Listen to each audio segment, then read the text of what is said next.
हम्म। नमस्कार, जय हिंद और जयतु भारतम। हमारे जय सभी हिंद। दर्शकों को नवरात्रि की शुभकामनाएं। माँ भगवती की कृपा आप सब पे बनी रहे, यही प्रार्थना है, यही कामना है।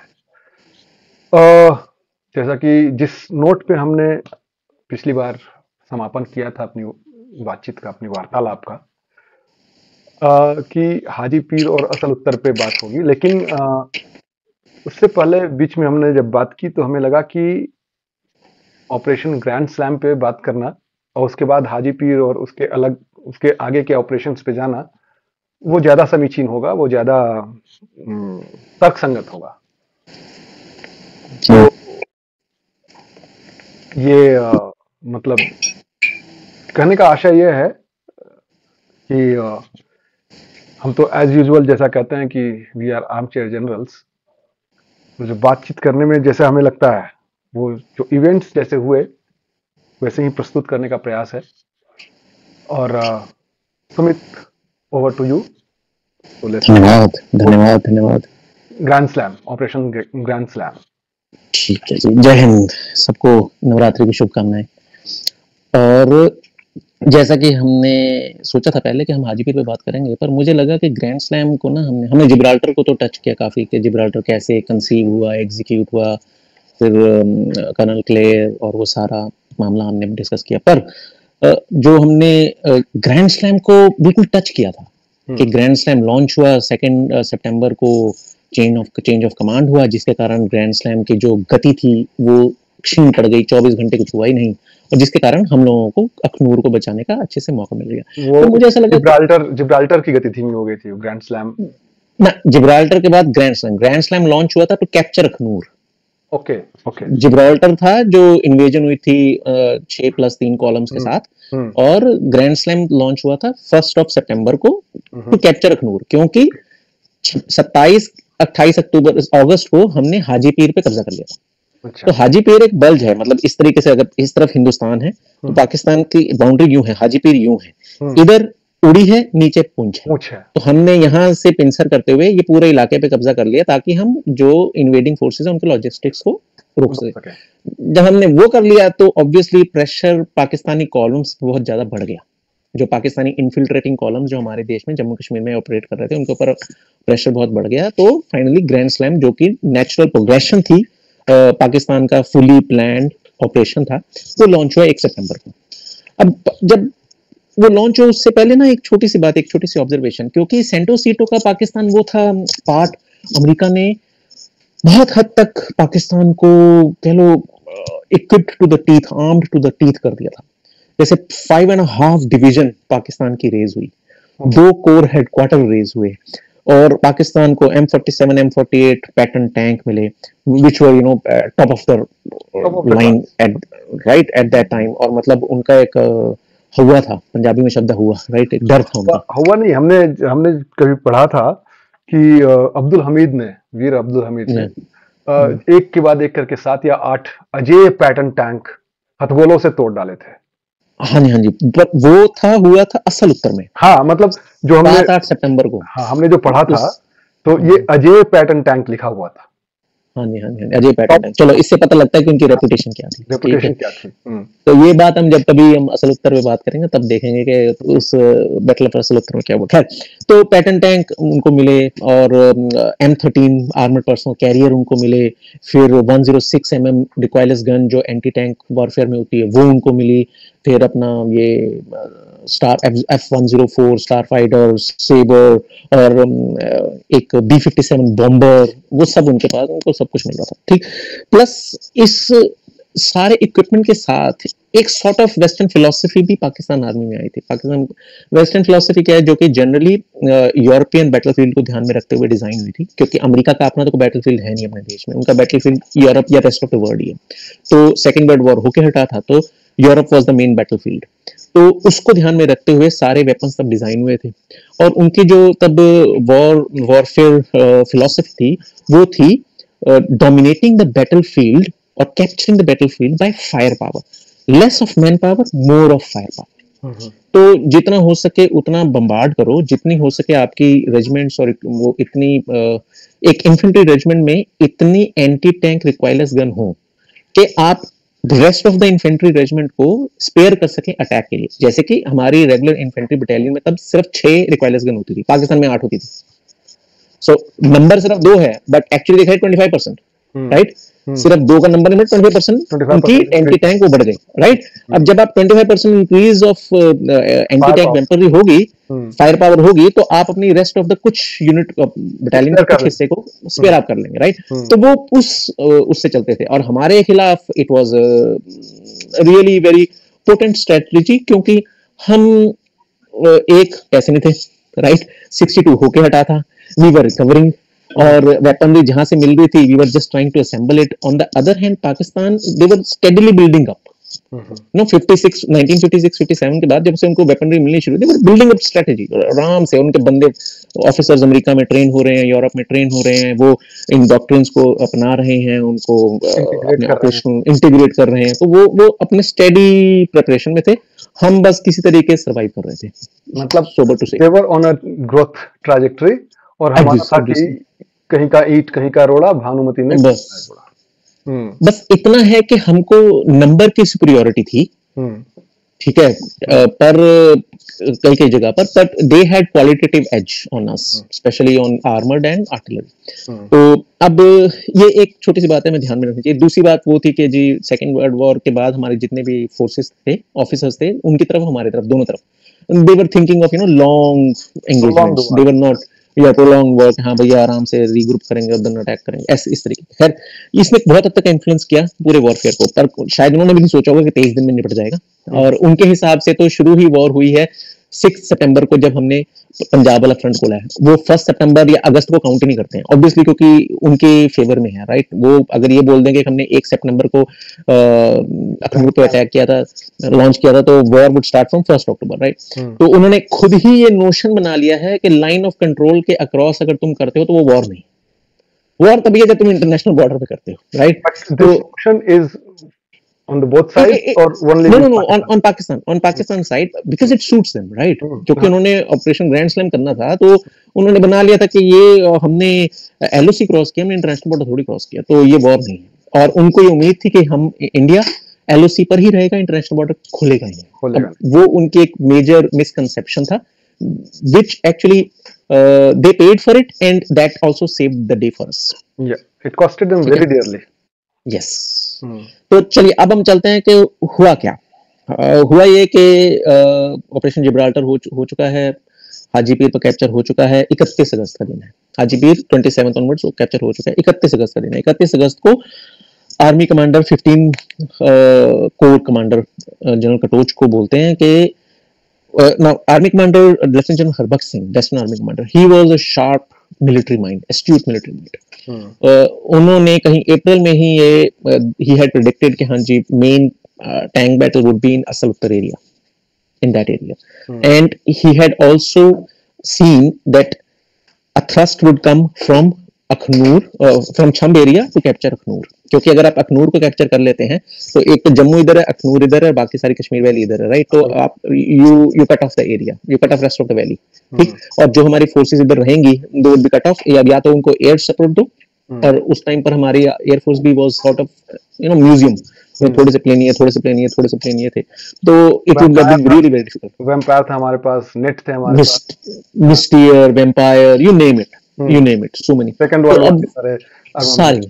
हाँ, तो कोई खास ऐसी जो सेकंड वर्ल्ड वॉर 1962 के बाद जो MiG-21 का भी जो हमने इंडक्शन शुरू किया था, सिर्फ 7 ही जहाज थे हमारे पास, और उनमें से 2 या 3 में शायद रेडार भी नहीं था, एंड इनिशियल 2 ट्रेनर थे। इट वाज मोर और less symbolic presence, but nothing substantial. तो हमारे लिए बहुत मुश्किल हो जाता अगर अखनूर पे कब्जा हो जाता। तो वेस्टर्न आर्मी कमांडर ने ये सोचा हुआ था कि हाँ a thrust would come from this direction। तो 31 अगस्त को ही उन्होंने कोर कमांडर 15 कोर को बोल दिया था कि perhaps you should consider, not perhaps, you should consider covering Mandyala gap through 2 infantry battalions at least, covering position पे। अब नॉर्मल बेसिक जो मिलिट्री वॉरफेयर है उसमें एक होता है covering position, screen position. Screen position क्या होती है कि अगर मान लीजिए मेरी मेन डिफेंस लगी हुई है से अमृतसर पर, अब आम लोग अमृतसर को आराम से हम we can imagine right, Amritsar के बाहर मेरी मेन डिफेंस लगी हुई है, तो वाघा या उसके आसपास मेरी स्क्रीन पोजीशन लगी हुई 2-4 किलोमीटर, हाँ वाघा बहुत दूर है अमृतसर से, पर मेरी 2-4 किलोमीटर पे मेरी स्क्रीन पोजीशन लगी हुई। स्क्रीन पोजीशन का पर्पस ये होता है कि एनिमी आता है, चाहे उनका प्रोब आए चाहे एनिमी का मेन असॉल्ट आए, उनका भी पहले प्रोब ही आएगा, तो वो स्क्रीन पोजीशन को कांटेक्ट करता है। स्क्रीन पोजीशन थोड़ा नुकसान पहुंचाती है दुश्मन को, और दे withdraw and they withdraw to the main defense. So screen position's purpose is to engage the advancing enemy, inflict as much casualty as possible, and then withdraw to the main defense. इससे क्या है कि main slow down the advance and prepare the main defense. Main defense को पता लग गया कि हमला होने वाला है, अब हम इधर से ही हमला होगा, कहीं पूरे फ्रंट में कहीं और हमला हो ना हो, यहाँ पर हमला हो रहा है, तो prepare the main defence properly. तो स्क्रीन पोजीशन का ये मतलब। तो उन्होंने कहा कि कोर कमांडर को कि भैया तुम ये ना अक्रॉस मुनव्वर तवी, आप एक, ये मेरे पास एक मैप है जो मैं दिखा देता हूँ, अगर मान लीजिए यहाँ पर आपको नजर आ जाए, ठीक है, ये मैप आपको दिख रहा है, ये है चिकन नेक एरिया, ठीक, ये है मुनव्वर तवी, ठीक है, इधर ये अखनूर, ठीक, ये पाकिस्तान है। तो पाकिस्तान से यहाँ ये जो मुनव्वर तवी का ये वाला जो गैप है ना, इसको पाकिस्तानी बोलते हैं मुनव्वर गैप, आई बिलीव, अगर मैं सही से याद कर रहा हूँ तो, ठीक है। तो उनका पर्पस था कि यहाँ से अटैक करके इसको क्रॉस करके ये जौड़ियां पे कब्जा किया, जौड़ियां के बाद इधर अखनूर पे कब्जा किया, ठीक है। तो अब यहाँ इस तवी के वेस्ट में आर्मी कमांडर ने बोला कि यहाँ पर स्क्रीन पोजीशन लगा लो ताकि तुम्हें पता रहे मेन डिफेंसेस आप कहीं भी रख सकते हैं, ठीक है। मेन डिफेंसेस अकॉर्डिंगली ऑब्वियसली इसके वेस्ट में तो मेन डिफेंसेस नहीं लगेंगी, मेन डिफेंसेस तो ईस्ट में लगेंगी, ठीक है। अब this was just to let you know how things progressed. खैर 31 अगस्त को ही chief of army staff Muchu Chaudhuri he went to 15 corps commander along with his DMO, पर उसमें आर्मी कमांडर इनवाइटेड नहीं थे। आर्मी कमांडर 1 सितंबर को ही उन्होंने वो कॉन्फ्रेंस को ज्वाइन करना। दिस वाज प्रीटी स्ट्रेंज, क्योंकि होना नहीं चाहिए, because chief of army staff is bypassing the chain of command, ठीक। तो अब उस जो कॉन्फ्रेंस में 31 तारीख को जो आर्मी चीफ और कोर कमांडर के बीच में हुई है बातचीत, उसमें आर्मी चीफ बोल रहे हैं, बता रहे हैं कि जी मुझे पूरी क्लैरिटी नहीं है कि पाकिस्तान अब क्या करेगा। हो सकता है वो झंगर नौशेरा जो कि अप नॉर्थ है छम से, वहां पर अटैक करे, या दूसरा पॉसिबल ऑप्शन है कि वो यूएन के सिक्योरिटी काउंसिल में चला जाए। But after the complete discussion they agreed कि जौड़ियां और सॉरी झंगर नौशेरा पर ही वो एक्सेस पर ही वो अटैक करेगा पाकिस्तान। तो हम ना उन्होंने 15 कोर को बोला कि आपके पास 3 टास्क हैं। फर्स्ट, जितनी भी इन्फिल्ट्रेशन है उसको फटाफट क्लियर करो। सेकंड, उड़ी पुंछ जो हाजीपीर वाला ऑपरेशन है उसको कंसोलिडेट कर लो, वहां पे जितने भी एनिमी है वो उसको वाइप आउट करो। Third, prepare for Pakistan attack, ठीक है। अब ये ध्यान रखने वाली बात है कि army chief was thinking Jhangar Naushera, army commander lieutenant general Harbaksh Singh he was thinking Chhamb Jaurian इलाका, right. So he was actually proved right. अब जो टास्क मिल गए, और जो छम जौड़ियां को जो डिफेंड करने वाली जो एंटिटी है 65 में और 71 में दोनों में, वो है 10th infantry division. 10th infantry division को रेज करना था जून 1965 में। तो by the time August, late August, सिर्फ 30% of corps HQ, division corps HQ, तो हर एक एंटिटी जो आर्मी में होती है, चाहे वो ब्रिगेड हो, चाहे वो डिवीजन हो, चाहे वो कोर हो, चाहे वो कमांड हो, चाहे वो आर्मी एचक्यू, सबका एक एचक्यू होता है, हेडक्वार्टर। तो उस हेडक्वार्टर का अपना पूरा स्टाफ होता है। तो जो भी फॉर्मेशन कमांडर है उसको अपनी वॉरफेयर एग्जीक्यूट करने के लिए ही नीड्स स्टाफ, वो अकेला कुछ नहीं करता, राइट। तो इसी, अब जो मेजर जनरल जो थे पहले जिन्होंने 10th इन्फेंट्री डिवीजन को कमांड किया, his name was BD Chopra, major general BD Chopra, ठीक। तो अभी उनका 30% एचक्यू ही रेज हुआ था, मतलब उनके पास पूरा प्रॉपर स्टाफ भी था, पूरा स्टाफ भी नहीं था। अभी मैं सिर्फ एचक्यू स्टाफ की बात कर रहा हूँ, ट्रूप्स की नहीं, ठीक है। अभी वो एचक्यू 30% ही रेज हुआ था, that he move to 15 corps HQ in Kashmir. उसके बाद वो इधर छम में मूव हो गए, ठीक है। छम में जब मूव हुए उसके बाद उनको बोला कि 191 ब्रिगेड जो छम में ऑलरेडी डिप्लॉयड है वो आपके अंडर कमांड है, और एक और ब्रिगेड आपको दी जाएगी 20th brigade which was under 25th division, sorry 80th brigade which was under 25th division, वो भी आपको दे दी जाएगी बाद में। तो अब वो सज्जन वहां पहुंचे, 191 ब्रिगेड उनके अंडर कमांड है सिर्फ at that moment in late August 1 सितंबर, जब ग्रैंड स्लैम लॉन्च हुआ उनके अंडर सिर्फ एक ब्रिगेड। उस ब्रिगेड के जो ब्रिगेडियर थे, अनफॉर्चुनेटली 15 अगस्त को पाकिस्तान की आर्टिलरी शेलिंग में वो वीरगति को प्राप्त हुए। तो अब जो नए ब्रिगेडियर आए हैं, it takes some time right to know the troops, to know the battalions, जज करना। बटालियन कमांडर को ये नहीं पता कि ब्रिगेडियर कैसे सोचता है, ब्रिगेडियर को ये नहीं पता बटालियन कमांडर कैसे सोचते हैं। तो वो एक, because in case war starts it has to be a very good team that fights together. तो ये बहुत इंपॉर्टेंट होता है। अब ये सोचने वाली बात है कि मतलब जो डिवीजन एचक्यू है वो प्रॉपर्ली प्रिपेयर्ड नहीं है, जो ब्रिगेड उसके अंडर है ब्रिगेडियर एकदम नए हैं। तो मतलब it was kind of chaotic situation जिसमें 10th infantry division they fought this heroic battle of Chhamb. ना छम्ब की मुसीबत है कि छम्ब में दोनों बार 65 में भी और 71 में एक्सीलेंट बैटल्स, एक्सीलेंट। मतलब वो छोटा सा इलाका था, उसमें इतनी उसके लिए हर इंच के लिए इतनी ज्यादा लड़ाई हुई है ना कि प्रोबेबली बाकी सारी वॉर्स के पीछे कहीं छुप गई है, उसको प्रॉपर एक्नॉलेजमेंट 671 का तो फिर भी मिला, 65 का मुझे लगता है इतना अच्छा नहीं मिला हुआ। तो खैर पाकिस्तानी साइड पे देखते क्या, पाकिस्तानी साइड पे 12th डिवीजन के मेजर जनरल अख्तर हुसैन मलिक, जिनके हमने पिछली बार बात की थी, तो he was to execute, he had already planned it, he was to execute it. तो he had plethora of formations under him, मतलब प्रॉपर्ली प्रिपेयर्ड। उनके पास आर्टिलरी गन्स ही ऑलमोस्ट 110 थी, 110 आर्टिलरी गन। मतलब आप सोच के देखो, ये छोटा सा इलाका मैंने ये जो यहाँ पर दिखाया है, ये मुश्किल से 8 बाय 12, 8 बाय 10 किलोमीटर का इलाका, उसके ऊपर 110 आर्टिलरी गन अगर कंटिन्यूसली बम्बार्ड करे ना तो earth will shake, earth will shake. अब हमारे यहाँ पर प्रॉपर डिफेंसेस नहीं है, हमने सिर्फ स्क्रीन पोजीशन लगाई है। स्क्रीन पोजीशन में थोड़े से ट्रूप यहाँ, थोड़े यहाँ, थोड़े यहाँ, थोड़े यहाँ, just to guard.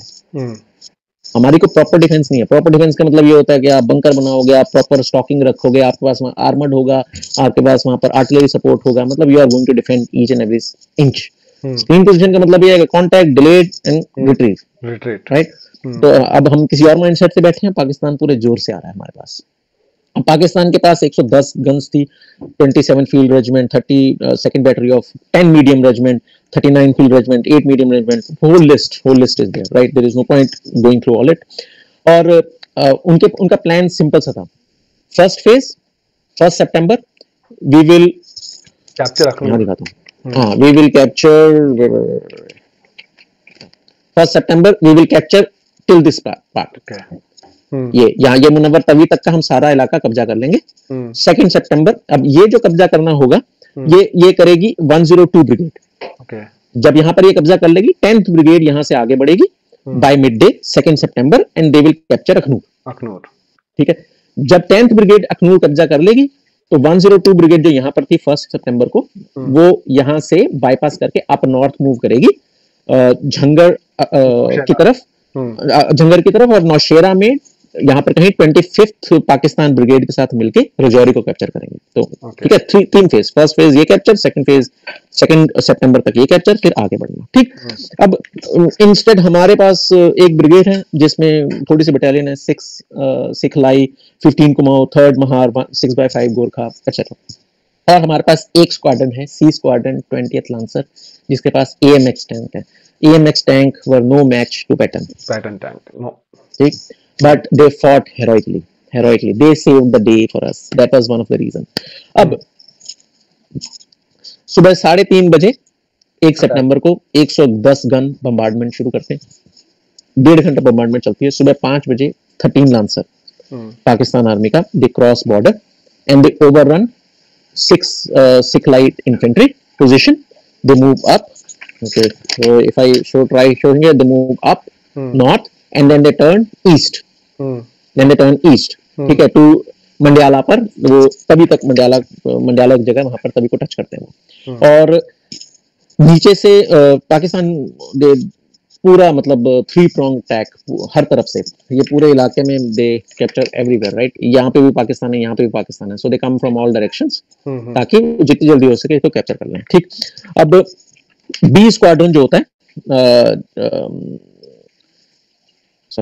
B squadron जो होता है Prince Albert Victor's own cavalry, you remember, Agha Amin, उनकी रेजिमेंट, उनकी यूनिट पैटर्न के साथ, हाँ जी, उनका बी स्क्वाड्रन ऊपर पगला सरकाना से होते हुए मंडियाला पहुंच जाता है। पर एक स्क्वाड्रन उनका चक पंडित एक जगह है, चक पंडित जगह पे सी स्क्वाड्रन 20th जो हमारा 20 लांसर का एक ट्रूप था वो चक पंडित पे था। अब जो पाकिस्तान की का सी स्क्वाड्रन 11 कैवेलरी वो उसको जाके सीधा डील करना चाहता है, अटैक करना चाहता है। तो before they could actually attack 3 tank Pakistan उसके स्क्वाड्रन के उड़ा देते हैं। अब that was in direct confrontation with AMX, so our AMX tanks they take out 3 Pakistani tank. हमारी वहां आरसीएल गन्स भी हैं जो कि इन्फेंट्री के साथ चलती हैं। तो by the time that C squadron reached Chak Pandit, squadron leader's own tank was the only tank which was moving. The rest were इधर उधर कहीं पे या कुछ नॉकडाउन हो गए या कहीं रह गए, कुछ भी। One RCL gun it hits that tank और वो पाकिस्तान के मेजर रेजा शाह, उनका टैंक भी सुबह 9 बजे तक खत्म, और वो सज्जन भी शहीद, ठीक है, क्योंकि वो वीरगति नहीं, वो शहीद हुए। There is a difference, right? Shaheed is somebody, इसीलिए हमारी आर्मी कहती है कि हमारे जितने भी जवान वीरगति को प्राप्त हैं उनको शहीद मत बोलो। Shaheed is somebody who gives up his life in the cause of Allah, Islam. Anybody you know who dies, तो पाकिस्तानी आर्मी के वो कहते हैं हमारे जितने भी बंदे मरे हैं वो सब शहीद हैं, क्योंकि हम एक अल्लाह के कॉज पर हैं, तो हमें हिंदुस्तान को हराना है, तो वो इसलिए वो शहीद कहते हैं, वो शहादत कहते हैं। हम शहादत नहीं, हम वीरगति कहते हैं। तो अब उसके बाद पहले दिन फर्स्ट डे अब हर तरफ से अटैक हो रहा है and we are just trying to delay enemy and survive, so to say. पहले दिन के मतलब शाम को हमने फिर मतलब जितनी हमारी फोर्सेस ईस्ट ऑफ तवी थी, they fall back, they regrouped, okay, they fall back and they regroup at the brigade headquarter which was on the west, somewhere here, okay। यहाँ से सारी फोर्सेस हमारी इस तरफ मूव कर जाती हैं और then they start moving towards Akhnoor, क्योंकि मेन डिफेंस यहाँ अखनूर पर ही लगा, ठीक है। अब ये आ गया है हमारा फर्स्ट की इवनिंग को जो पाकिस्तान अटैक इतना ज्यादा फेरोशियस था कि शाम को 4:45 पे, पिछले एपिसोड में हमने बात की थी कि 4:45 इवनिंग 4:45 PM 1 सितंबर आर्मी चीफ और एयरफोर्स चीफ और रक्षा मंत्री को मिलते हैं। रक्षा मंत्री जवान वो बोलते हैं कि ठीक है आप एयर स्ट्राइक की इजाजत दे देते हैं 5 मिनट में, 4:50 पे, without consulting any government body. He takes the decision on his own. That was very courageous. मतलब जिस तरीके से हम ब्यूरोक्रेटिक वे में हम चलते हैं और to be honest audacious action से हम बचते हैं, साइकी ऐसी, राइट, साइकी ऐसी, but he didn't care, he said okay go ahead. 4:50 5 minute के अंदर अंदर उन्होंने अटैक का ऑर्डर किया। 19 मिनट बाद पहला चार्ज हाथ चले गए, राइट। और उन्होंने पाकिस्तान को तो नुकसान पहुंचाया, पर हमारे भी 3 AMX टैंक, एक स्क्वाड्रन वहां पर 20 लांसर का एक स्क्वाड्रन में मैक्सिमम 14 टैंक होते हैं, राइट। उनमें से 3 तो हमारी एयरफोर्स ने उड़ा दिए, तो पर खैर उनका कसूर नहीं, क्योंकि एयरफोर्स को इतनी जल्दी है, ऑब्वियसली उनको बस ये बोला गया था जो मुनव्वर तवी है दैट इज बॉम्ब लाइन, तो मुनव्वर तवी के वेस्ट में उड़ाओ। अब उनको जो दिखा दे जस्ट बम्बार्डेड, राइट। तो अब खैर वो कहते हैं ना desperate times call for desperate measures, तो वही हो रहा था। तो उन्होंने 3 टैंक हमारे उड़ा दिए, एक जो आर्मर्ड रिकवरी व्हीकल होता है वो उड़ गया, एमिनेशन पे व्हीकल उड़ गए, 6 लाइट इन्फेंट्री उन पर हुआ, 3rd महार पर भी अटैक हुआ। चलिए कोई खास कैजुअलिटी नहीं हुई पर पैनिक हो गया, ठीक। अब ये सब चल रहा था, उधर पाकिस्तान में चेंज ऑफ कमांड हो गया, वो याया खान आ गए। तो जैसे हमने पिछली बार बोला था कि इफ्तिखार वो मेजर जनरल अख्तर हुसैन मलिक, वो उन्होंने लाख कहा कि ठीक है कोई बात नहीं, let me continue with the attack because we should not give time to our enemy to regroup, so you take the credit, fine, you stay here, मैं यहाँ पर हूँ, let me run the operation. But Yahya he did not want it, और उन्होंने कहा कि नहीं, I will handle it. 24 घंटे उन्होंने लगा दिए, they he actually made the forces sit where they were. तो पाकिस्तान ने 24 घंटे लिए, हमको यहाँ पर 24 घंटे में काफी फायदा हो गया। अब इसमें क्या फायदा हुआ 24 घंटे में? पहली बात तो 2 सितंबर को there was no major air action. 1 सितंबर को हमने जब बम्बार्डमेंट की, उधर से भी थोड़ा सा रेजिस्टेंस आया, पर शाम के मतलब 5:19 पे पहली सॉटी थी, 6:45 के आसपास शाम हो गई। और वो ठीक है, तो वो बस एक सवा एक घंटे में जो हम कर पाए वो कर पाए। 2 सितंबर को कोई खास एक्टिविटी नहीं हुई। 3rd सितंबर को we actually went for a kill, हमारी एयरफोर्स। तो 3rd सितंबर को वी एक्चुअली प्लान्ड कि जी पहले मिस्टियर उड़ेंगे, मिस्टियर 3000 फुट पर फ्लाई करेंगे और they will move towards Chhamb. तो most likely Pakistani radar would pick them up and they will send their Sabre and F-104 और हमारे नेट हमारे नेट एयरक्राफ्ट 300 फुट पर उड़ते रहेंगे, वो बिलो द रेडार। तो बिल्कुल वैसा ही हुआ, मिस्टियर उड़े 3000 फुट पे, 1500 फुट पे गए, पाकिस्तान ने डिटेक्ट किया, उन्होंने अपने प्लेन भेजे। तो मिस्टियर जब हमारे अमृतसर सिग्नल यूनिट ने पिक कर लिया कि पाकिस्तान के फाइटर आ रहे हैं हमारी फॉर्मेशन को एंगेज करने, मिस्टियर को एंगेज करने, तो जैसे ही वो हमने पिक किया, मिस्टियर चले गए वापस। और हमारे नेट जो 300 फुट पर उड़ रहे थे, they came and they started hitting, right. तो पहला किल जो F-86 सेबर का स्क्वाड्रन लीडर कीलर ने पहला जो हिट लिया था वो वहां गया। अब उसको एक एयर कमोडोर सज्जाद हैं जो उन्होंने एक बुक लिखी है पाकिस्तान में, जो पाकिस्तान के एयर कमोडोर है सज्जाद, मुझे बुक का नाम नहीं याद आ रहा, फाइटिंग ऑफ द फैल्कन और समथिंग। तो उन्होंने अपनी बुक में कहा कि नहीं नहीं नहीं, वो जो प्लेन था सेबर, उसका विंग डैमेज हो गया था, but pilot was able to flight back, come back. हाँ, but that was not true because squadron leader Keelor के गन कैमरा ने कैप्चर किया कि विंग वाज टोटली डिस्ट्रॉयड, वो पर खचे उड़ गए। तो वन विंग के साथ नहीं, वो कोई कुछ वापस नहीं, it crashed, right. Actually, there is one example of Israeli Air Force fighter. He brought his plane back with one wing. Damn it! मतलब कैसे किया उन्होंने पता नहीं मुझे, इजराइल का एक पायलट ने किया वो। खैर, not to get distracted. हाँ जी। तो अब जो हमारे एयरफोर्स का ये मामला चल रहा था, थर्ड को फिर आगे भी चलता रहा, खैर वो होता रहा। पर 2 सितंबर की फर्स्ट फ्लाइट तक हमारी 191 ब्रिगेड जो कि यहाँ पर स्क्रीन पोजीशन लेके बैठी थी, they had fallen back to Akhnoor. Brigade headquarter यहाँ पर कहीं था, but they fell back to Akhnoor, ठीक।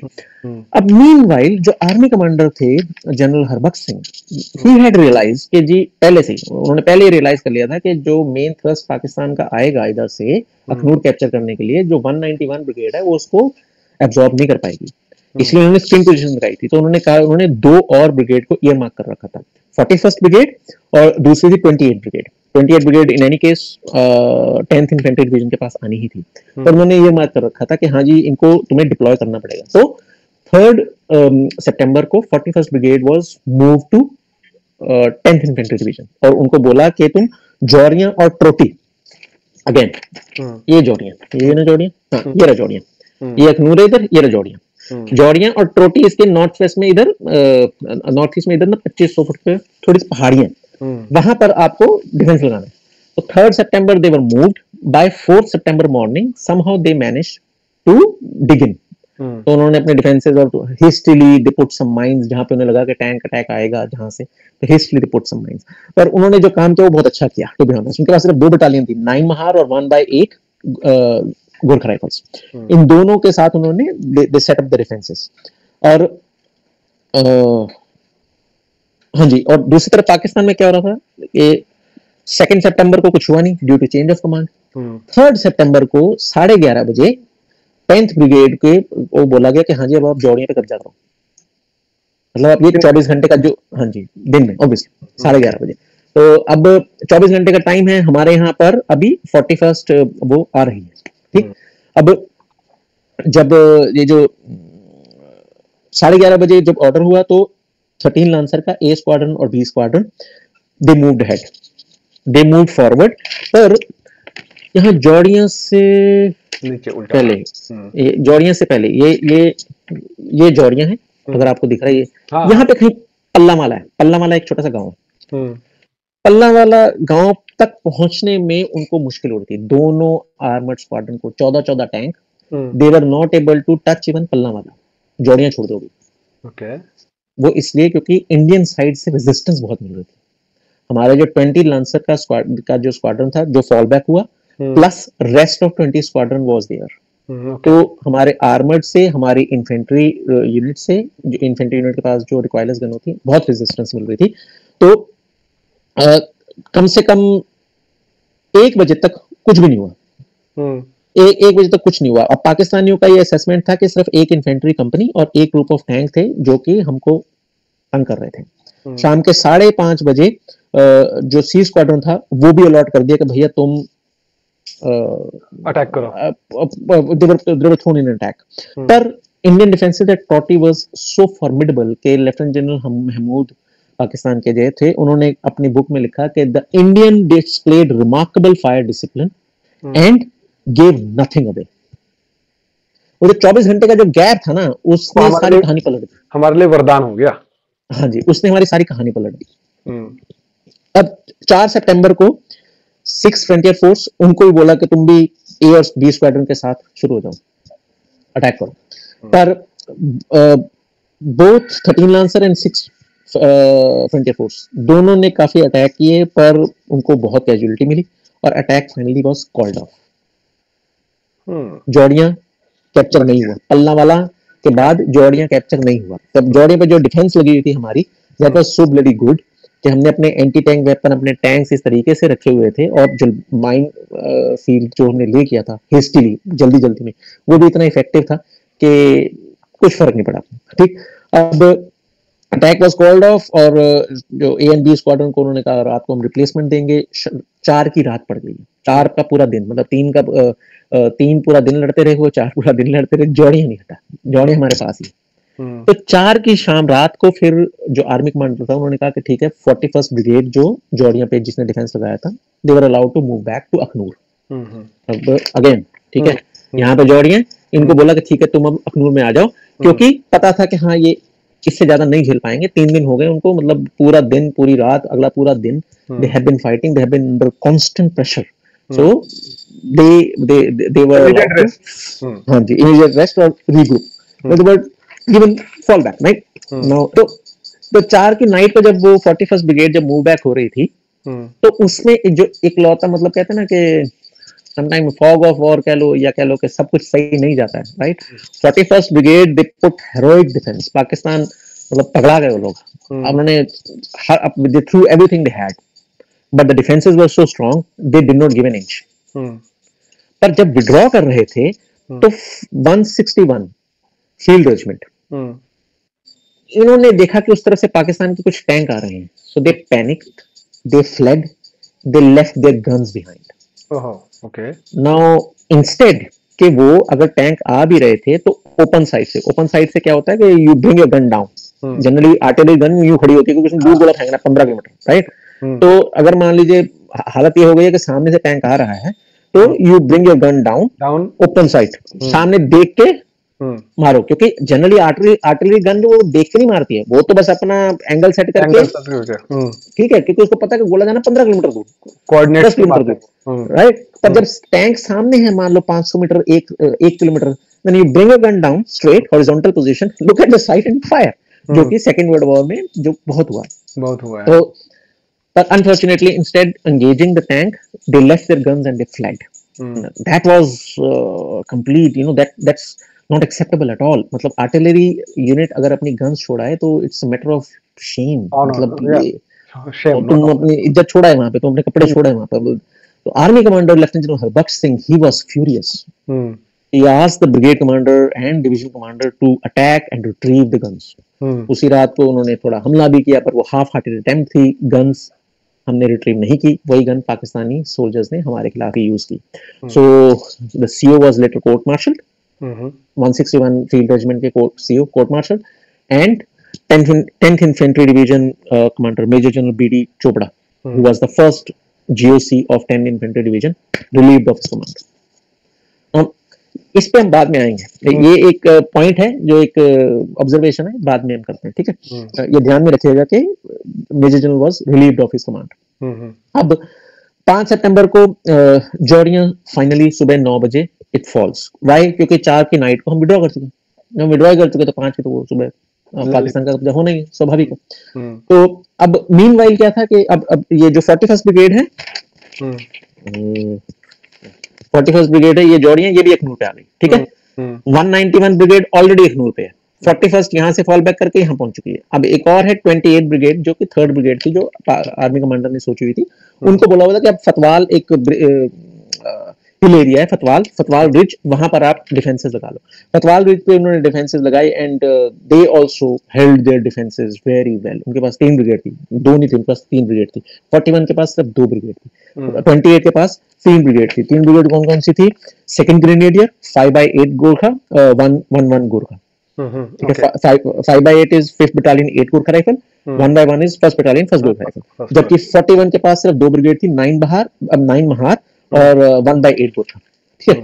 तो अब इन्होंने जो 3 ब्रिगेड के साथ उन्होंने डिफेंस लगाया, that was so bloody brilliant and they actually held up almost everything. उनको सिर्फ 2 टास्क दिए गए थे कि भैया एक you have to hold on for 48 hours और 2 एक्सेस थी कलित कैंक अखनूर जौड़िया अखनूर, ये 2 एक्सेस पे आपने डिफेंस लगाने और 48 आवर्स तक आपको रोक के रखना।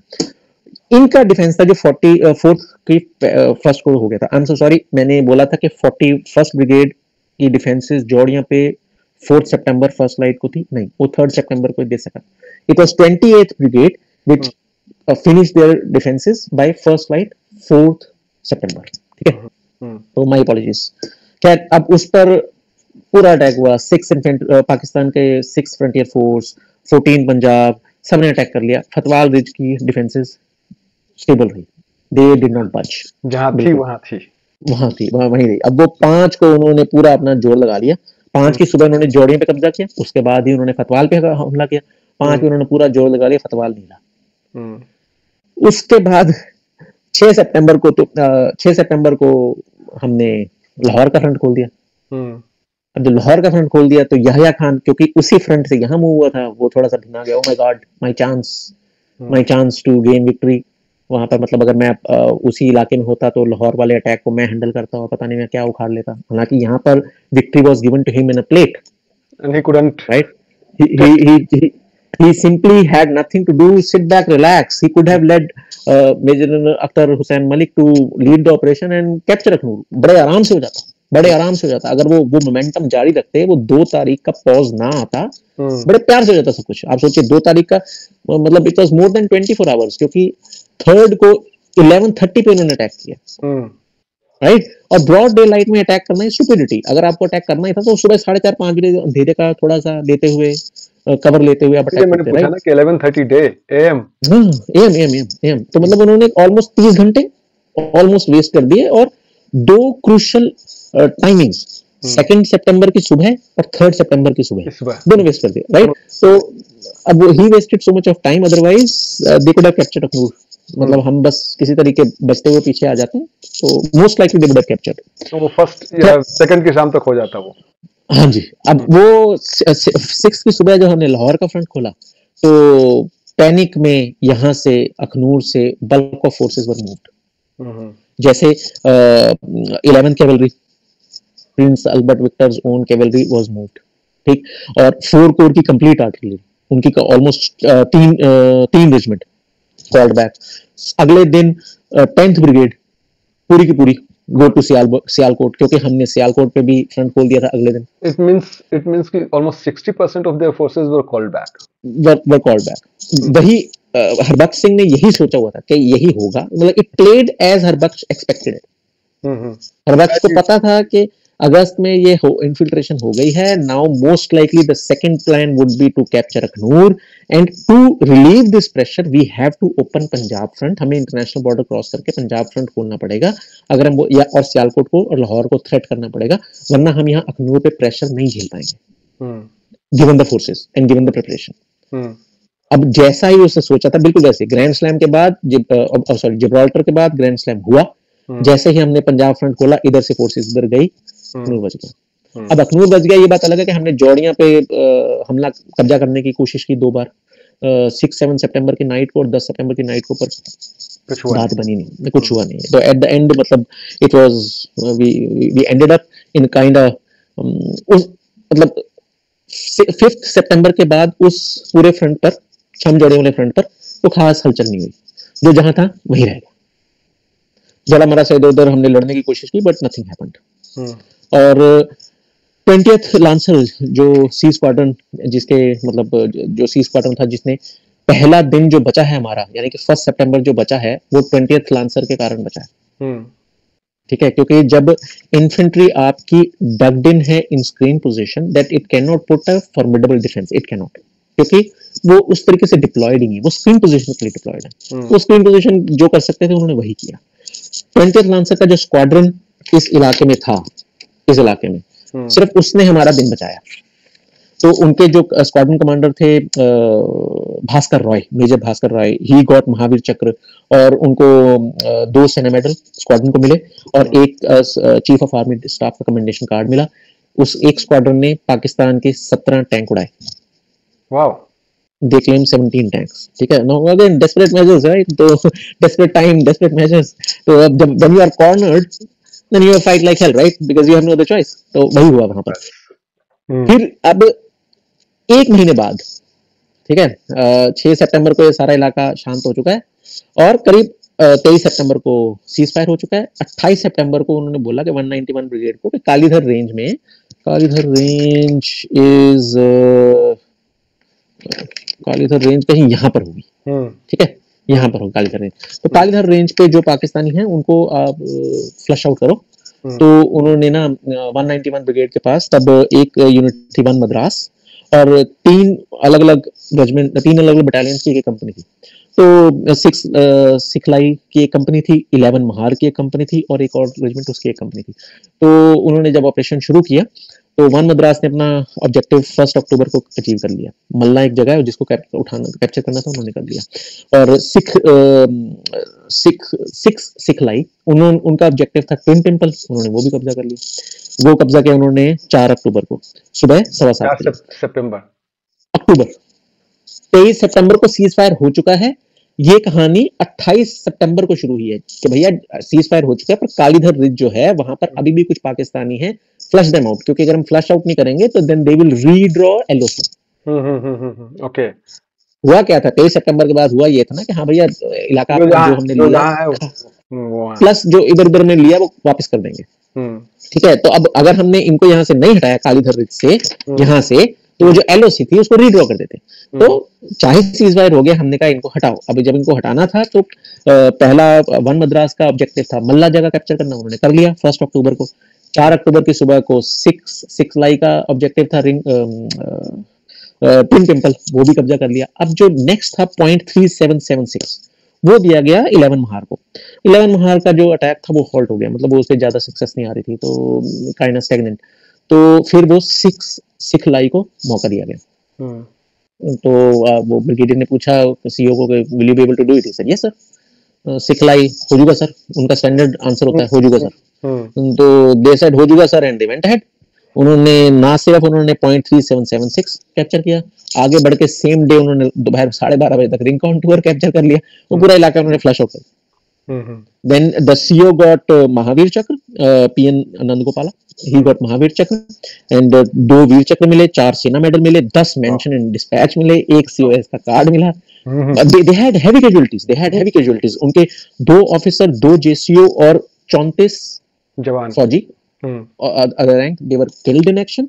और 4 ऑफिसर, 2 JCO और 84 other ranks were wounded. So they paid a heavy price. Rewarded heavily, paid heavy price, but they redeemed themselves. Yeah, it's a big casualty. और उसके मतलब that's how this battle of Chamb was concluded. अब अगर आप 71 में देखेंगे ना तो जितनी लड़ाई 65 में हुई है, टूथ एंड नेल, मतलब एक एक इंच के लिए जो लड़ा जा रहा है, 65 में शायद उतनी नहीं. 71 was the bloodiest. मतलब वो अगर आप वो बैटल पढ़ भी ले ना, बैटल ऑफ छम 71, इट गिव्स यू गूज़बम्प्स के एक गांव पे कब्जा हो रहा है और जो डिवीजन कमांडर है वो कह रहा है नहीं, take it back, and counter attack हो रहा है, उस गांव पे कब्जा वापस लिया जा रहा है. देन पाकिस्तान कहीं और हमला कर रहा है, उसको पकड़ा जा रहा है. पाकिस्तान के अपने कुछ इसी तरह का बैटल ऑफ डोगराई में भी हुआ था 65 में. नहीं, बैटल ऑफ डोगराई में ऐसा नहीं होता, क्योंकि एक तो बैटल ऑफ डोगराई में जो फर्स्ट अटैक हुआ था दैट वाज प्रीटी इजी, जो 5 सितंबर को ही हुआ था, 6 सितंबर की सुबह को हुआ, but we were withdrawn. Desmond Hyde जो कर्नल थे 3 जाट के, lieutenant Desmond Hyde, he did not want it. he did not want it, but जो 4 माउंटेन डिवीजन के कमांडर थे, I think Niranjan Prasad, he had lost contact with him, so he sent somebody to get the battalion back because he panicked कि भैया कहाँ गई battalion. उनको उम्मीद नहीं थी कि इच्छोगल तक पहुंच गए, तो डोगराई तक पहुंच गए थे. और but Desmond Hyde did not want to come back, but orders were orders, so he fell back. उसके बाद दोबारा जाना बहुत मुश्किल हो गया. So finally I think the second attack was on 19th or 20th September. So Desmond Hyde they put up a very brave face, and because वो इच्छोगिल नहर पे पाकिस्तान ने कई पिल बॉक्सेस बना रखे थे, इच्छोगिल बनाई ही इसलिए थी। इच्छोगिल एक्चुअली, इच्छोगिल अगर आप बॉर्डर देखते हैं इंडिया पाकिस्तान का, तो इच्छोगिल जो है वो बिल्कुल बॉर्डर के साथ साथ चलती है at a distance 8 to 14 kilometres, और वो बॉर्डर के साथ साथ चलती है। और जो उसका जो वेस्टर्न फ्रंट है, जो नहर का वेस्टर्न फ्रंट है, जो पाकिस्तान वाला साइड है, वो ऊंचा है, जो इंडिया वाली साइड है वो नीचा है। बनाया इसलिए ताकि इधर से आराम से काउंटर किया जा सके यहाँ पर। तो नेचुरल, एक kind unnatural but natural obstacle बनाया गया कि इंडियन टैंक ना आ जाए, राइट। तो उसी हमारा जो 65 के जो बार बार ये कहते हैं ना कि लाहौर पे कब्जा पाकिस्तान, लाहौर के दरवाजे तक पहुंच गए थे हम। हाँ, और पाकिस्तान कहता है कि जी हमने डिफेंस कर लिया। तभी तो 6 सितंबर को पाकिस्तान डे ऑफ डिफेंस मनाते हैं कि जी हमने लाहौर बचा लिया। But actually we never wanted to capture Lahore. हम पागल नहीं है, हम पागल नहीं है कि हम लाहौर जैसे बड़े शहर पे कब्जा करने की कोशिश करें, क्योंकि एट द एंड अगर तुम कब्जा में अर्बन वॉरफेयर, मतलब you would have to kill so many people. We just wanted to capture area till Ichhogil, ताकि हमारे पास बार्गेनिंग चिप हो काफी लंबा सारा। मेन अटैक हमारा प्लान था सियालकोट की तरफ, जहां पर हम मराला हेडवर्क्स, अगेन सियालकोट शहर पे कब्जा करना प्लान नहीं था, मराला हेडवर्क्स पे कब्जा करना प्लान था। तो अब वो पाकिस्तानी वो अपने आप को जस्टिफाई उन्होंने करना है, तो वो बताते हैं कि नहीं जो हो वी एक्चुअली सेव्ड पाकिस्तान। खैर इस पे फिर हम बात करेंगे। डेस्मंड हाइड, और he was British, he stayed in India, he chose to remain with India, and yeah, he stayed in Dehradun, I believe, and his son also joined Free Jat. Okay, that I didn't know. His son also joined Free Jat, and he stayed in Dehradun. He wrote books on Jat history, and then he died there. He never went back to England. Never. And he was not the only officer. There were so many other officers. There were many other officers, but ये मुझे ये नहीं पता था कि उनका बेटा भी जो है सो कि Free Jat ज्वाइन किया था। His son also joined Free Jat. और बैटल ऑफ डोगराई में वो बताते हैं, मतलब वो सज्जन ने जो अपनी बुक लिखी है ना, एक्सीलेंट बुक, तो बैटल ऑफ डोगराई, तो उसमें वो बताते हैं कि आई थिंक उस बुक के कवर पे भी एक सोल्जर है जो यूं करके मार रहा है। तो एक्चुअली वो जो यूं मार रहा है वो ईंट है उसके हाथ में। तो जाट दे हैव सिंपल है ना, दे हैव नो कंफ्यूजन। उनको पता है एनिमी है, मारना है, गोली नहीं है, चाकू नहीं है, ईंट उठाई। तो वो कहते हैं कि कई सारी कैजुअलिटी थी जो डोगराई में जब सेकंड अटैक हुआ था, तो it was kind of hand to hand fight to clear the entire village. वो मतलब एक एक घर के लिए और एक एक गली के लिए फियर्स जो लड़ाई थी, जो at least in second world war which we saw in the battle of Stalingrad, sort of जो उन्होंने किया था। और वो जब वो गली गली के लिए लड़ रहे थे, तो मतलब जो हाथ में आया, जो सामने दिखा, उसको बस उसका यूज किया। तो इसलिए 65 की वॉर है ना, it is very very interesting. हालांकि हाँ, कमिंग बैक टू जो मैंने कहा था कि दिमाग में रखिएगा। अच्छा, वो 10th इन्फेंट्री का, वो जीओसी का, sorry, he was relieved of his duty, right? तो ये 65 में बहुत हद तक हुआ। So Harbaksh was a hard task master, Lieutenant General Harbaksh Singh, Western Army Commander. He was a very hard task master. So sometimes he would bulldoze his ways. और कहीं उनकी कमी भी रही, कभी फिर बात करेंगे। पर जैसे ये एक रिलीव हुए 4 माउंटेन डिवीजन के निरंजन प्रसाद, he was relieved because when Harbaksh visited, Niranjan Prasad was he left his jeep and he was in fields without his badges. Okay. ठीक है, तो when Harbaksh reached there, he saw Niranjan in that situation and he was furious. Relieved of his command. See, right, there might be one explanation. I'm just thinking aloud that if enemy troops are watching you, and some sniper or somewhere they try, they will understand that it's normal troops, not officer. But at the end of the day, you know, the commander has to show his boldness. That's why he is commander, right? Troops look up to him.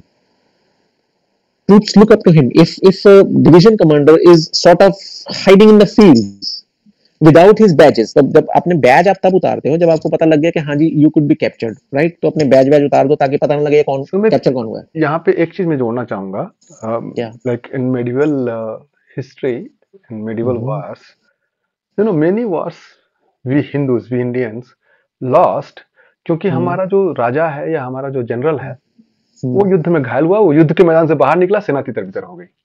हाँ, पर वो वक्त और था, वहां पर।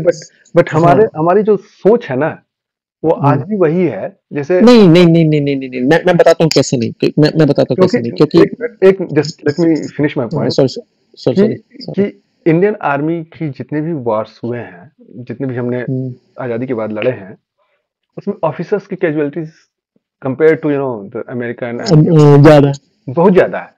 उसके पीछे यही सोच है कि भाई हमें I have to lead from the front. बिल्कुल okay, but at the same time आपको ये भी सोचना है कि you are the brain of that unit.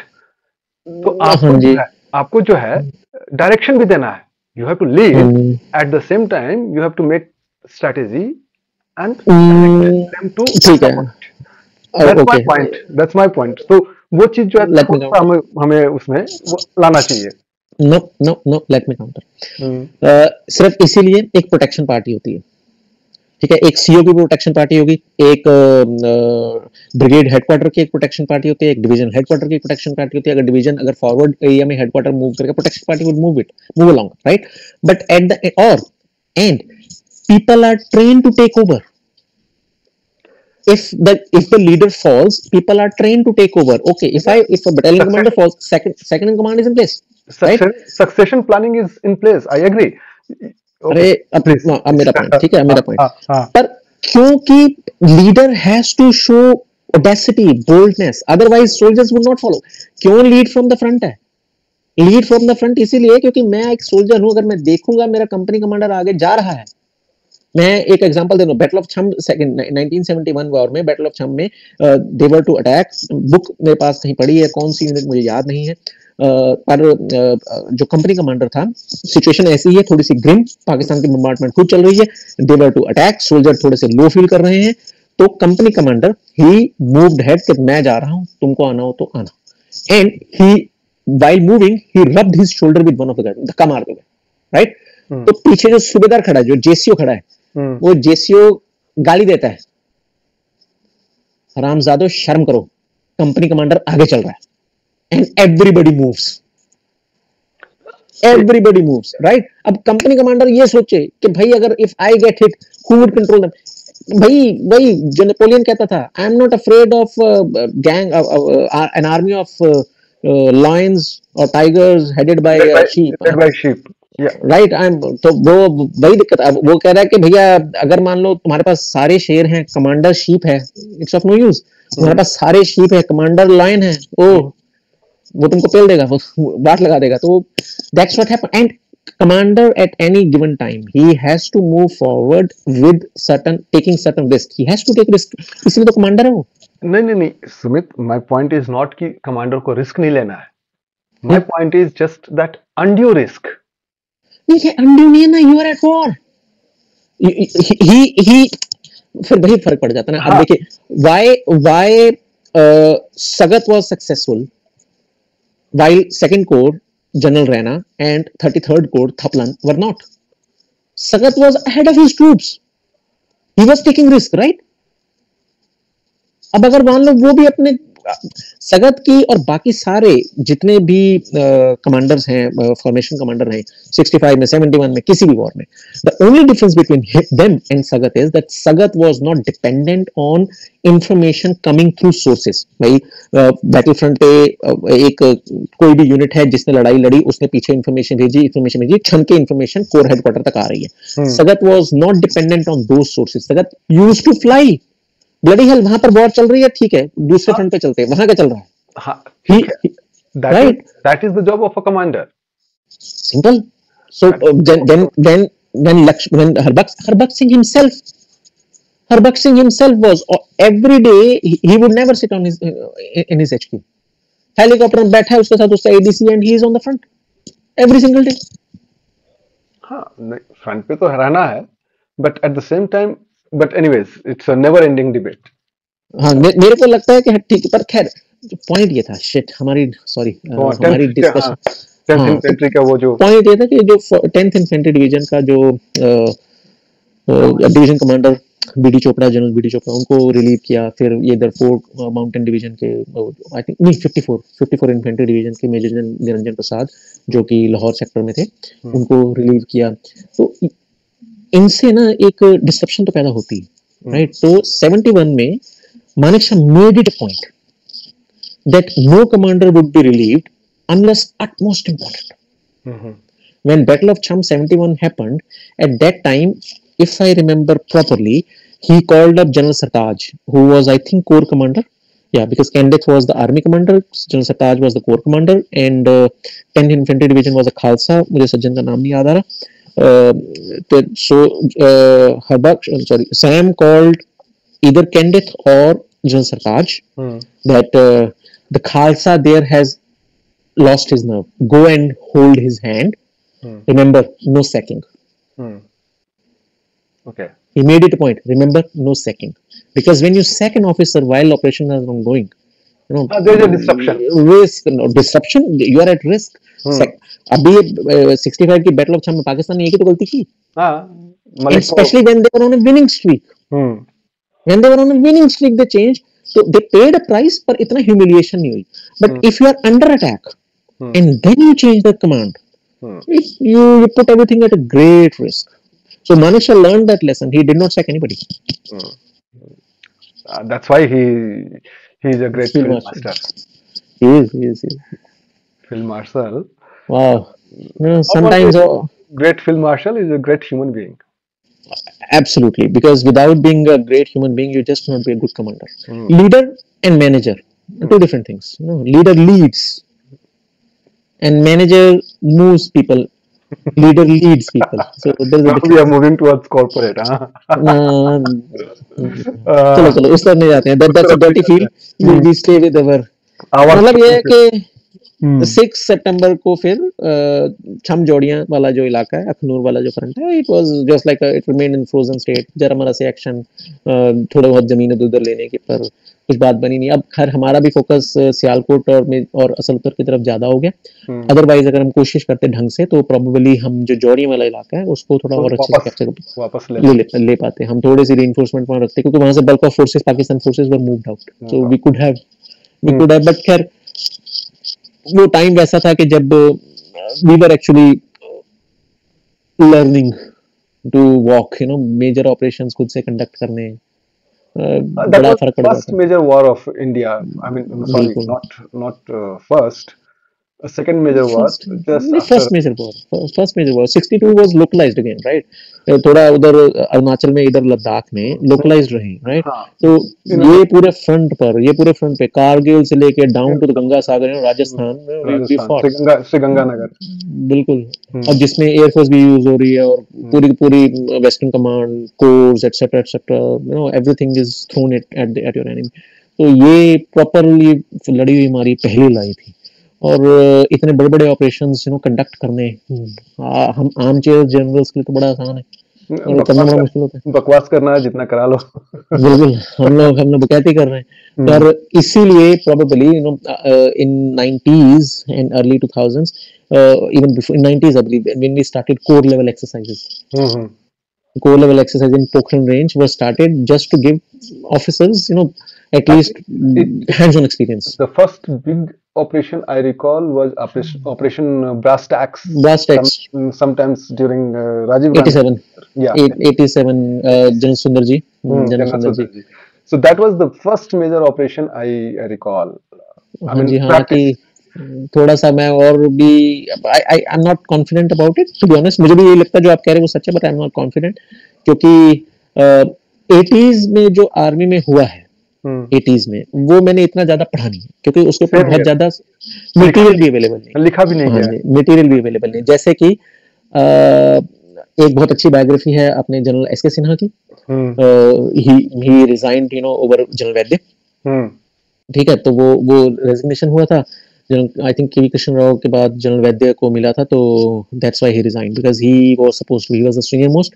पर Indira Gandhi did not want him because he was a strong guy. He was a strong guy, but at the same time, General A.S. Vaidya was, from my point of view, sort of silent killer. He, to be honest, इस तरीके से बोल लेते हैं कि he was a excellent soldier. He was brave. He when in 65 he was commanding, I believe, I think armored unit there in Sialkot. 71 में he was brigadier, and I remember somewhere in the book that as a brigade commander he was sitting under a tree on his table checking maps, etc., and there was artillery bombardment all over. He did not move. Yeah, he was a sort of silent killer. Everybody fell down to take cover where they kept sitting there. He did not move. So he was great personal courage, etc. But perhaps चलिए वो फिर कभी बात करेंगे. In the sense कोई बंदा अगर मान लीजिए सुंदर जी की बायोग्राफी लिखे, कोई बंदा अगर मान लीजिए जनरल वैद्य की बायोग्राफी लिखे ना, तो हमें पता लगेगा कि 80s में HQ में चल क्या रहा था. हाँ, मतलब whatever I know about General Vaidya or General Sundarji, it was on through the articles and here and there in the papers, magazines. That's all. कोई authentic material से आया नहीं है.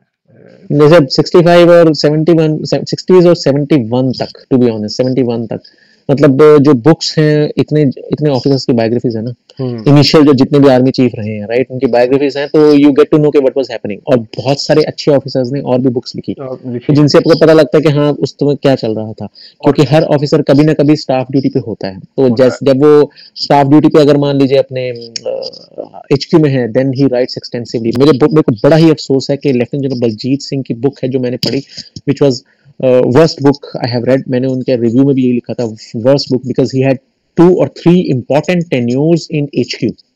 एक टेन्योर उनका वो था जब आर्मी ने प्रपोजल दिया था कि एविएशन कोर आर्मी की होनी चाहिए, एयरफोर्स वाज कंटेस्टिंग, और दूसरा था आई थिंक मिसाइल्स के वक्त के मिसाइल एयरफोर्स को जाने चाहिए, they were contesting. So he just wrote a line in his biography, just a line, khatam. And he wrote 2 pages on how he and his wife came from Agra to New Delhi for and in a disco, and they had good time and they went back and they were tired. What समय शायद ये भी होगा कि probably he didn't want to divulge any. No. मतलब मैंने पढ़ी नहीं है. I'm just thinking aloud. I can't. I do not know, because see, all these officers, they have read all the biographies written by major leaders, right? So there's simply no way that he did not want to divulge much details or nothing. Absolutely bullshit. I don't buy that. He did not focus on that subject. He was mostly in flora and fauna and with his wife exploits and all that bullshit. बिल्कुल ही खराब. मतलब वो book मेरी पढ़ी हुई सबसे खराब book थी. 2-3 किताबें ऐसी हैं जिनको पढ़ने पे मुझे सिर्फ बात का अफसोस है कि मैंने इतना समय बर्बाद किया, टाइम वेस्ट किया. अच्छा, फिर अनफॉर्चुनेटली क्या होता है कि I do not want to leave the book midway. मुझे लगता है कि किताब की बेइज्जती है, तो मैं पूरा पढ़ता हूँ उसको, और वो किताबें पढ़ते वक्त कसम से कह रहा हूँ, मैं बार-बार कह रहा था कि भगवान जल्दी, ये भगवान. मुझे लगता है जनरली मैं भी किताबें आधे पे नहीं छोड़ता हूँ. मुझे लगता है कि यार एक क्यूरियोसिटी बनी रहती है कि क्या होता है, अंत तक क्या होता है. नहीं तो क्यूरियोसिटी उसमें जरा सी भी नहीं थी. मतलब मैं वेट कर रहा था कब खत्म होगी भाई, कब खत्म होगी. आई वाज वेटिंग, मतलब भाई जल्दी यार जल्दी, because there was nothing. It was all bullshit. There was one officer of 111 Gorkha Rifles, उनकी biography थी. He died at I think ripe age of 94 or 96. So when he wrote his biography, I was really very optimistic कि इसमें पता नहीं मुझे क्या क्या पढ़ने को मिल जाएगा, right? So from Second World War all the way till 80s. But unfortunately in his biography, मैं वहाँ पर डिप्लॉयड था नॉर्दर्न अफ्रीका में. तो यहाँ पर हमारा स्टे यहाँ पर था. वहाँ से आप राइट जाएंगे, राइट जाके 200 मीटर पे लेफ्ट जाएंगे, फिर 200 मीटर पे राइट जाएंगे, वहाँ पर आगे आपको बीच मिलेगा. वहाँ पर एक बेंच था, मैं बेंच पे बैठा, और यहाँ पर जहाँ पे हम रुके थे फर्स्ट फ्लोर पे कैफे था. सीढ़ियों ऊपर जाएंगे तो सामने बार है, तो आपके लेफ्ट में एक सोफा. मतलब what the fuck, why do I want to read all this. मैं गूगल में, कम ऑन, मतलब उन सज्जन ने इतनी unnecessary details. Yeah, but I think is not everybody is made to pin the operational details. मेरे ख्याल से ये है कि some people when they write their biographies they try to pen down their sweet memories. हाँ, वो right. The same thing, but we are saying on the different words that nobody is made to write the operational details. मतलब वो ये भूल जाते हैं कि they witnessed history. हाँ. Right. So there are more important things yeah, probably they don't want to share that history, that personal touch with that history with with or audience. perhaps they do not think that it's valuable. They think they're sweet memories, that I was there on that bench, I saw a woman and then I kissed, and then she was yeah, what the f, what. Oh, come Good, on. good, good. Okay, There was pain to let's read. wind it up. So next we will We come back. will talk about it, Mhm. क्योंकि मेरे कुछ और project हैं जो कि बीच पे अटके पड़े. तो let's see. Good. I think let's On this note, let's. we just wish that people enjoy these conversations, and we would be really very happy if people let us know if they want to know about a particular battle. I would love it. Yes, I would love then it. that would be my request to our audience. हमारे अपने दर्शकों से ये हमारी प्रार्थना रहेगी कि just leave a note, एक मैसेज छोड़ दीजिए, कमेंट छोड़ दीजिए कि भाई साहब इस युद्ध के बारे में भी बात कर लीजिए तो अच्छा रहेगा. कोई भी क्वेश्चन, इससे क्या होता है कि हमको ये मोटिवेशन मिलती है कि कुछ पढ़ रहा है, कुछ सुन रहा है. कोई सुन रहा है. Somebody is actually paying attention. Otherwise हमें अगर आपस में बात करनी हो तो हम तो कभी भी फोन उठा के सही बात बिल्कुल, बिल्कुल सही, बिल्कुल सही. Good. On this note, let's meet again next week. Absolutely. And this time no promises. Like last time हमने कहा था कि हाजी पीर और असल उत्तर के बारे में बात करेंगे, but there were some hiccups and we came back on Grand Slam. So we will decide and we will come up with and if audience anyone is interested in knowing about some other battle, please do let us know. Please. So wishing you all happy Navratri. हालांकि हिंदी में कहना चाहता हूँ आप सबको नवरात्रों की और विजयदशमी की बहुत शुभकामनाएं. मैं वही इसलिए मैं रुक गया था कि मैं रुक गया था. बोलूं या विजयादशमी, जिसको कि हम अपने भोजपुरी में कहते हैं दसईं. अच्छा, दसईं. ओके. दशहरा. दशमी, हाँ दशमी जो होता है तो दसईं, तो दसईं की शुभकामनाएं और मिलते हैं अगली बार. मिलते हैं अगली बार. जय हिंद. जय हिंद. जय.